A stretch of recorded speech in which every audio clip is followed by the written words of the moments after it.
Chapter 12. Then Jesus, 6 days before the Passover, came to Bethany, where Lazarus was, which had been dead, whom he raised from the dead. There they made him a supper, and Martha served, but Lazarus was one of them that sat at the table with him. Then took Mary a pound of ointment of spikenard, very costly, and anointed the feet of Jesus, and wiped his feet with her hair. And the house was filled with the odor of the ointment. Then saith one of his disciples, Judas Iscariot, Simon's son, which should betray him, Why was not this ointment sold for 300 pence and given to the poor? This he said, not that he cared for the poor, but because he was a thief, and had the bag, and bare what was put therein. Then said Jesus, Let her alone. Against the day of my burying hath she kept this. For the poor always ye have with you, but me ye have not always. Much people of the Jews therefore knew that he was there, and they came not for Jesus' sake only, but that they might see Lazarus also, whom he had raised from the dead. But the chief priests consulted that they might put Lazarus also to death, because that by reason of him many of the Jews went away and believed on Jesus. On the next day, much people that were come to the feast, when they heard that Jesus was coming to Jerusalem, took branches of palm trees, and went forth to meet him, and cried, Hosanna! Blessed is the King of Israel, that cometh in the name of the Lord. And Jesus, when he had found a young ass, sat thereon, as it is written, Fear not, daughter of Zion, behold, thy King cometh sitting on an ass's colt. These things understood not his disciples at the first. But when Jesus was glorified, then remembered they that these things were written of him, and that they had done these things unto him. The people therefore that was with him when he called Lazarus out of his grave, and raised him from the dead, bear record. For this cause the people also met him, for that they heard that he had done this miracle. The Pharisees therefore said among themselves, Perceive ye how ye prevail nothing? Behold, the world is gone after him. And there were certain Greeks among them that came up to worship at the feast. The same came therefore to Philip, which was of Bethsaida of Galilee, and desired him, saying, Sir, we would see Jesus. Philip cometh and telleth Andrew, and again Andrew and Philip tell Jesus. And Jesus answered them, saying, The hour is come that the Son of Man should be glorified. Verily, verily, I say unto you, except a corn of wheat fall into the ground and die, it abideth alone.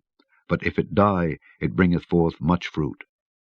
He that loveth his life shall lose it, and he that hateth his life in this world shall keep it unto life eternal. If any man serve me, let him follow me, and where I am, there shall also my servant be. If any man serve me, him will my Father honor. Now is my soul troubled, and what shall I say? Father, save me from this hour. But for this cause came I unto this hour. Father, glorify thy name. Then came there a voice from heaven, saying, I have both glorified it, and will glorify it again. The people therefore that stood by and heard it said that it thundered. Others said, An angel spake to him. Jesus answered and said, This voice came not because of me, but for your sakes. Now is the judgment of this world. Now shall the prince of this world be cast out. And I, if I be lifted up from the earth, will draw all men unto me. This he said, signifying what death he should die.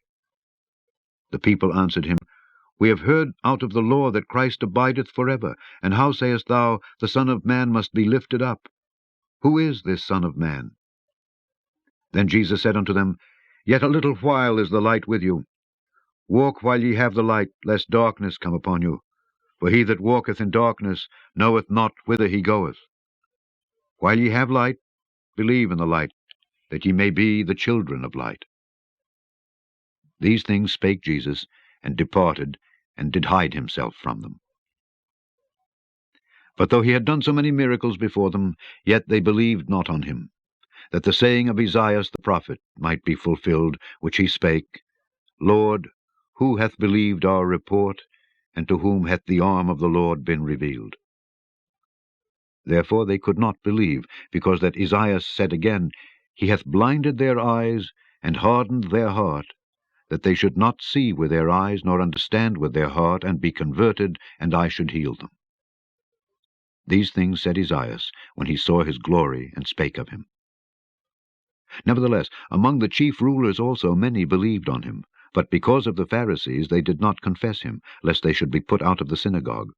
For they loved the praise of men more than the praise of God. Jesus cried and said, He that believeth on me believeth not on me, but on him that sent me. And he that seeth me seeth him that sent me. I am come a light into the world, that whosoever believeth on me should not abide in darkness. And if any man hear my words and believe not, I judge him not. For I came not to judge the world, but to save the world. He that rejecteth me and receiveth not my words hath one that judgeth him. The word that I have spoken, the same shall judge him in the last day. For I have not spoken of myself, but the Father which sent me, he gave me a commandment what I should say and what I should speak. And I know that his commandment is life everlasting. Whatsoever I speak, therefore, even as the Father said unto me, so I speak.